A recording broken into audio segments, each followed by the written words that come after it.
Bom dia, pessoal. Hoje a gente vai estar falando aqui um pouco sobre Pandas, que é um pacote de Python com uma capacidade aí, talvez em um certo ponto similar a Excel, tá? Pandas, ele permite a gente de manusear colunas de dados, seja ela esteja escrita num arquivo de texto, aí um arquivo de texto bruto que se escreveu com bloco de notas, seja um arquivo CSV que você exportou, talvez de Excel. E o legal de Pandas é que você pode escrever as fórmulas em Python, então assegurar que elas estão escritas corretamente e executar aquele arquivo, aquele script diversas vezes e tratar grupos de dados diferentes com o mesmo script. Isso é bem interessante. Então, como que eu vou fazer aqui a introdução hoje? Pretendo ser rápido, não passar de 15 minutos. Eu vou importar pandas no command line, no terminal, aqui abrindo uma seção de Python, e em seguida eu vou escrever um pequeno script em que a gente vai fazer um manuseio de algumas colunas e talvez traçar alguns dados, ok? Vamos começar aqui um Mac, como vocês podem observar talvez pelo plano de fundo, mais tradicional, e a gente chama Python digitando Python no terminal. Essa é uma versão, um jeito de Python que eu praticamente não uso. Eu uso Python sempre por scripts, em que eu escrevo um arquivo de texto com tudo que eu quero que Python faça, e em seguida ele vai interpretar e executar. Uma maneira aí que utilizadores de Windows podem estar usando com maior frequência é talvez utilizar a interface gráfica Spider, que permite aí, eu não sei, até não sei se Spider é compatível com Windows, nunca verifiquei isso, na verdade. Mas acredito que não é sim, porque essa semana o Bruno Borges me informou que estava usando lá para um programa meu. Então vamos lá. Digitei Python, aqui eu estou dentro de um terminal Python, então a gente vai começar importando pandas. Import pandas as pd. O que eu quero dizer com isso? Eu quero usar o módulo pandas e eu quero usar um shortcut, uma abreviação pd toda vez que eu for usar pandas. Legal. Criei. Daí a gente quer criar os dados, né? Como que eu vou gerar os dados aqui? Eu vou usar NumPy, que faz parte também junto com pandas do pacote SciPy, então eu importo aí NumPy como NP. Legal. Eu vou gerar um vetor, uma coluna de dados, como se eu tivesse escrito 1 e até 10 numa célula de Excel, só para poder começar aí uma manipulação simples de dados. Então eu vou dizer que space, minha variável, não, vamos chamar de x para ser mais simples, t. Eu vou calcular um problema de cinemática. T é igual a numpy.arrange, é a função para gerar uma gama de dados entre 0 e 11. Por que não 10? Bom, de 0 a 10. Vamos fazer de 0 a 10. Vocês vão entender o que está acontecendo. E 1. Então, eu quero fazer um range de 0 até 10 de 1 em 1. Só que o 0 está incluso e o 10 não está incluso. Isso é uma coisa talvez que seja um pouco difícil de compreender para quem não é habituado com programação, mas sempre considere que o primeiro está incluso e o último não está. Isso é muito frequente em programação. Tá? Ok. Então a gente quer ver esse vetor que eu venho de criar, print t. E a gente viu ali de 0 a 9. Ok. Em seguida, vamos colocar esse vetor dentro de um data frame de Python. Então, como que eu vou fazer? Eu vou chamar data, nome da nossa variável, da nossa planilha, legal? É um pd não, ponto, data frame. Ok. Agora, uma vez que eu criei data, que é um objeto do tipo data frame dentro de pandas, eu tenho uma versatilidade enorme de como lidar com esses dados. Então, por exemplo, eu vou dizer que data, e eu vou dar um nome t. Observe que eu coloquei entre aspas, porque é um string, é um nome para essa coluna. É como se fosse a coluna A ou a coluna B do teu problema. É igual a t. Eu venho de criar ali o vetor. Eu até poderia ter criado ele aqui mesmo. Vamos criar ele aqui. numpy.arrange, copiar o que estava ali em cima, 0 a 10 a cada um. Ok. E eu vou pedir para ele imprimir agora, não data t, mas data. Ok, eu tenho uma planilha com 10 índices aqui do lado, de 0 a 9. Sempre em Python a gente começa com índice 0 e a coluna t. Agora, digamos que eu estou usando um problema de cinemática e eu quero calcular o quadrado desse t. Multiplicar isso pela aceleração da gravidade dividido por 2, 5. Vamos assumir que seja 5 aí. para calcular a velocidade de uma partícula, a posição da partícula no tempo t, e a velocidade também, né? Por que não calcular a velocidade? Então eu vou criar aqui a coluna data S, a gente usa S geralmente por espaço, até por sinal eu tava, Leonard Susskind, que é um professor aí que eu sigo, estava se questionando porque a gente usa S para espaço, não é bem claro, porque já era usado antes da palavra em inglês. Então como que é? S é igual a 5 vezes data t. Como que é o quadrado em Python? Quadrado é duas vezes o símbolo de multiplicação. Não só quadrado, qualquer potência. Que é uma estrela, um asterisco, tá? Então eu elevei a 2. Criei a coluna data. Posso apertar aqui minha setinha para cima do mouse para voltar em comandos que eu já entrei anteriormente. E vamos fazer aí um print data. Legal, agora tem uma planilha com duas colunas. Bom, vou aí só para terminar. Calcular a velocidade, então data. Opa, desculpa, fiz um erro aqui no teclado. Eu não posso voltar. Vou tentar continuar digitando. Apertei um Enter. Igual. A posição é a velocidade inicial mais aceleração, que é 10, vezes data t. Ah, ele funciona. Não sabia que ele funcionava. Então, print data. Temos aí nossas três colunas de posição, velocidade e tempo. Nem verifiquei se entrei as fórmulas corretas, mas acredito que elas estejam. Agora você me pergunta, o que eu vou fazer com isso? Eu posso escrever isso num arquivo? Claro que você pode escrever isso num arquivo, e a gente pode escrever isso em arquivos de duas maneiras. Ou mais maneiras. Mas eu vou mostrar para vocês uma que é o CSV, como eu disse inicialmente. Então, eu vou abrir aqui a documentação de pandas. Cadê? Tá aqui. Na documentação de pandas, ela tem diversas coisas bem interessantes. Se vocês escreverem Python Pandas no Google, você vai claramente cair nisso aqui. Então, a documentação, a gente vai usar a função toCSV. Vocês lembram lá que no começo eu criei uma variável do tipo DataFrame, né? Pandas DataFrame, que eu abreviei com PD DataFrame. E a gente vai criar agora um arquivo de texto que eu posso abrir aí depois com o Excel usando o toCSV. Vocês observam que a gente tem toda essa lista de parâmetros que podem ser usados no toCSV e eu não vou mostrar hoje, mas a gente pode verificar que não é nessa aba, era nessa aba aqui talvez, não nessa. Agora eu me perdi nas minhas abas.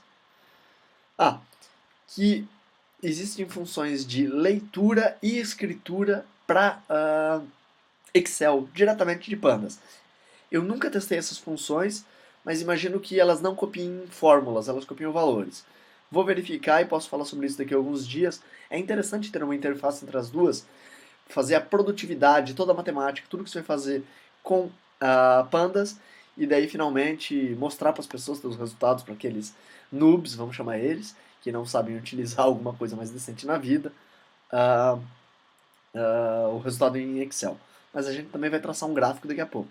Então, toCSV, ele vai pegar como primeiro argumento o path or buff, que por default é known, e que é onde ele deve escrever isso, né? Então a gente vê aqui a descrição, tá em inglês. O tipo de separador, por padrão, é uma vírgula, que é o CSV. CSV, o C vem de coma, vírgula em inglês. O tipo de formato de número, dupla precisão, né? Um float, um número com vírgula, um número real. A gente vai usar isso também. Outras coisas. Bom, então, header é para colocar o nome das colunas no topo. A gente pode. Eu nunca usei todos os argumentos, eu acabo usando aí 6 ou 7 com alguma frequência. Hoje, num dos problemas lá, eu vim aqui, olhei a documentação e aprendi a usar algumas funções que eu nunca tinha usado. Então, eu vou minimizar isso. A gente vai escrever aquele dado, o que a gente tinha aqui. Então, nosso data frame se chama data. Ponto, o nome da função, to CSV. CSV. Vou chamar de exemplo.csv, nosso arquivo. E como que era a função do float, só para lembrar. Então, eu quero formatar os números. Com frequência a gente quer guardar uma tal precisão. Então aqui, float format. Por default ele vai salvar aí 6 casas decimais, 10 casas decimais, acho por engano. Float format igual. Então é uma string. Então eu vou colocar aí duas aspas. E como que funciona? Eu vou colocar um ponto, o número de casas decimais que eu quero. Se eu quero que ele salve em formato científico, eu coloco um E. Se eu quero que ele coloque só um 0 ponto o valor, um F. E vamos salvar aí sem formato científico. Eu acho que a forma por default dele é com formato científico. E apertei. Então tá, acredito que já esteja salvo. Vou abrir aqui uma nova janela do Finder. E o Finder Window. E abrir uma janelinha. Eu estava executando aqui do meu terminal Home. E eu vou dizer para ele abrir com Excel. Então ele abre aqui, sempre lento, Excel com suas... Não quero fazer update, não tinha verificado. O Excel do Mac ele não é muito feliz. Eu vou vir aqui e vou dizer Open. Ele não... É o único Excel, a única versão do Excel que eu conheço que não importa documento CSV diretamente como CSV. E All Files. Então eu vou dizer para ele ler. A gente tem que vir com abrir. Porque ele não quer abrir este amiguinho. Eu vou fechá-lo. Eu vou abrir um novo Excel. Importa a forma. Vamos ver aqui. Import. Ok. CSV, ok. No Windows e no Linux que a gente usa OpenOffice, que eu estou mais habituado do que isso. Cadê? Então aqui, no meu usuário. Exemplo CSV. Eu vou dizer que eles são limitados com uma vírgula. E importamos os dados. Obviamente as fórmulas não estão aqui, mas você poderia ter escrito aquele documento com fórmulas relacionando as coisas internamente dentro de Python. Bom, aqui a gente acaba nesse primeiro exemplo fazendo pelo terminal e agora eu vou mostrar para vocês rapidamente, vou escrever um script e a gente vai ver como usar a partir de um script para poder reproduzir isso e usar qualquer grupo de dados e mesmo ler um arquivo de texto rapidamente. Para nossa última parte, pretendo apresentar bem rapidinho. Nesse arquivo de texto que vocês veem aqui no lado esquerdo da tela, eu criei um arquivo simples de duas colunas, é um CSV, ou seja, eu separei os dados com uma vírgula e uma quebra de linha no final. E eu tenho duas colunas, I e S. A coluna I tem números de 0 a 8. Não pulei nenhum, fiz certinho. E a coluna S tem a sequência de Fibonacci. Não tinha nada para pôr ali, não sabia o que pôr como dado. Para exemplificar, então eu coloquei a sequência de Fibonacci. Legal. Não errei nenhum número, não. 1, 2, 3, 5, tá certo. Então a gente pode fechar esse arquivo só para mostrar para vocês. E eu salvei ele numa pasta e chamei ele de data.dat. Não preciso chamar ele de .csv. .csv ele vai ser mais importante para quem trabalha com Windows. O Windows às vezes é um pouco chato, às vezes não, sempre é um pouco chato com extensões, mas eu acho que o Excel ele tem a capacidade aí de interpretar arquivos com outras extensões, se você contar para ele que é um CSV, que você quer importar como CSV. Eu salvei aqui aleatoriamente, só para ilustrar que em Mac ou em Linux você pode chamar o nome que você quiser o arquivo. Não, extensão não existe, essa história de extensão. Extensão é uma convenção aí que o Windows força um pouco o uso, mas não tem. É prático, só para saber o que o arquivo serve. Tá. Então, eu escrevi aí um script de 21 linhas, bem simples, com pandas, o Python, né, em Python. Então o que esse script tem? Bom, como antes eu importei pandas, importei NumPy, mas espera, não usei NumPy. Então vamos apagar NumPy, não é necessário aqui para o nosso exemplo, perfeito. Vou salvar. Não está funcionando o Ctrl S, porque é o mesmo Ctrl desse programa que eu estou usando para fazer o recording da tela. E fiz um import aqui que eu não falei para vocês antes, mas falei que ia fazer um gráfico. Então, com o Matplotlib, a gente pode fazer gráficos muito legais em Python. Eu uso bastante. Meu último capítulo da tese aí está inteirinho feito com Matplotlib. Quando eu quero fazer alguma coisa bem profissional para uma apresentação, eu uso essa biblioteca de funções. ela tem uma sintaxe bem parecida com o de MATLAB, para quem usa MATLAB. Bem parecida entre aspas, né? Eles melhoraram muito a sintaxe de MATLAB. E também é uma terceira aba, né, Matplotlib, do pacote SciPy. SciPy ele vem com, primeiro, o próprio SciPy, existe um pacote chamado SciPy em Python. Ele vem com NumPy, Pandas, Matplotlib e SymPy. SymPy é um programa parecido, um programa não, mas uma biblioteca de funções, um pacote bem parecido e tem o âmbito de substituir replace. Eu estava falando com um amigo indiano agora há pouco e estou meio confuso em línguas. De substituir Maple, matemática máxima, esses softwares de matemática simbólica, tá? Então é o pacote SciPy, vocês podem aí dar uma verificada no Google. Então, matplotlib.pyplot é a interface mais simplificada para fazer plots bem legais com essa library aqui. Então, primeiro, antes eu falei para vocês que a gente podia ler o arquivo. Vamos efetivamente ler o arquivo. Antes eu mostrei como escrever o arquivo, né? Então a gente chama pd read CSV para ler o CSV. O nome do arquivo, entre aspas, não esqueça das aspas, porque quando é um nome, você tem que colocar aspas para dizer que é uma string. O que é uma string? Uma cadeia de caracteres. E aqui com header igual a 0, eu estou dizendo que a primeira linha contém o nome das colunas. Se não, se não tivesse nenhuma coluna com o nome nenhuma linha com o nome das colunas, a gente poderia especificar uma variável chamada names, que vocês podem voltar lá na documentação do read CSV e ver como que funciona. Eu posso fazer uma lista de nomes e nomear minhas colunas e depois aqui quando eu fizer a chamada do data com colchete e o nome da coluna entre dentro dos colchetes, você pode nomear suas colunas como se quiser. Você pode fazer um overriding, ou seja, passar por cima dessas variáveis, dessas palavras que são usadas para chamar as colunas, tá? Eu vou fazer um print para a gente ver o dado, se ele leu certinho o arquivo. Em seguida eu vou fazer uns cálculos que não tem sentido físico nenhum. Eu vou pegar a coluna com a nossa sequência de Fibonacci, que eu já sabia que ela era chamada S, vou levar ela ao quadrado e vou guardar ela em V, e vou calcular um P, que é P dividido pelo índice da coluna. Vou imprimir isso para a tela e vou salvar isso para CSV. Aqui eu não especifiquei, mas vocês devem ter observado na parte anterior do vídeo que ele salvou uma coluna adicional, a primeira coluna, com os índices das linhas dos dados. Aqueles índices não é necessário e tem uma opção. Eu não vou agora voltar na documentação para ver, que suprime aquilo, tá? Então é possível não salvar.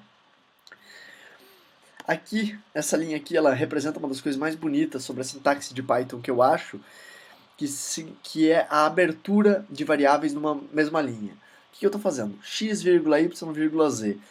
Um sinal de igual, um único sinal de igual, e data I, data V e data P. Tudo separado por vírgula. Eu estou atribuindo I a X, V a Y e P a Z. Essa sintaxe aqui eu acho ela bem bonita, não conheço ela em outra linguagem, e às vezes ela faz o programa ficar bem mais curto e legível. Tá? Principalmente quando eu tenho coisas que fazem parte, dados que fazem parte de uma mesma estrutura, como aqui data, eu tenho I, V e P, e eu quero desempacotar isso em outras variáveis. Eu escrevo duas linhas, chamando o pyplot aqui, que eu importei, chamando de PLT. Esse PLT, se vocês procurarem aí na internet, o Stack Overflow, que é um site de dúvidas de programação, discussão, fórum, vocês vão ver que é padrão importar Matplotlib usando esse nome PLT. Eu vou plotar x como x e usar y como segundo eixo e x contra z, e depois eu vou mostrar o gráfico na tela. A gente poderia, mas eu não quero aqui ocupar espaço no meu computador, salvar a figura. Para isso a gente usar a função savefig, ia dar o nome da figura. Se eu não colocar uma extensão, a figura vai ser PNG, e aqui é a resolução. A figura que a gente vai fazer, ela fica meio feia porque eu não coloquei título nos eixos, né? Mas dá para explorar muito mais. Não é o objetivo de hoje aí falar sobre Matplotlib, então só para ilustrar aqui um plot, ok? Vamos pôr aqui de lado esse script. Opa, vou limpar a tela, vocês não viram que eu já tinha executado o script para testar. E eu acabei de notar que eu escrevi misturando francês e inglês no título, example com E. Vou executar então Python e o nome do script a ser executado. Para quem está utilizando Spider, né, que é a interface gráfica de Python, é só vocês abrir o script e apertar o botão de play que ele vai executar ali do lado o script de vocês. Então aí, aperta o Enter, já fez tudo, eu não coloquei um pause. Então aqui no topo, eu poderia ter colocado um input aqui, por exemplo, print data, daí input, press, enter. Não sei porquê, mas eu só sei programar falando inglês. Daí eu vou fazer um Ctrl C aqui, Ctrl V aqui. Vamos reexecutar isso aqui. Eu vou pausar esse script. Opa, vocês não viram o gráfico. Fecha gráfico, ok. Limpa a tela e vamos lançar de volta. Então, ó. Eu acho que eu não salvei meu arquivo, então é por isso que ele executou de volta. Vamos ver aqui em save. Esqueci que meu Ctrl S não está funcionando por causa do... Ok. Então, ele me mostrou o que estava no arquivo que ele leu, aquela coluna chata que eu falei aqui no começo, que a gente pode pedir para ele não imprimir ela. Fiz os cálculos e observe que fiz uma divisão por zero, então ele deu um infinito. O que é um infinito na computação? Vamos falar isso em outro dia, quando a gente estiver falando NumPy. Lembrando aí que V é S ao quadrado e P é V dividido por I. E o gráfico. Né? Um gráfico bem simples, XY. Legal quando a gente faz aí e não salva, a gente pode fazer zoom. Né? O que é bem interessante para analisar dados, às vezes, quando tem uma densidade bem grande de dados ou heterogeneidades. Matplotlib permite também de traçar figuras em 2D, então você pode fazer aqueles gráficos color map, aqueles gráficos com mapa de cores, resultando de problemas de cálculo de estrutura, etc. Então você pode fazer um zoom e ver bem certinho como está. E daqui você poderia salvar também, além da opção de salvar direto do terminal. Se eu não tivesse colocado o plot show, ele não mostraria a figura. Só chamar o plot, ele não faz nada.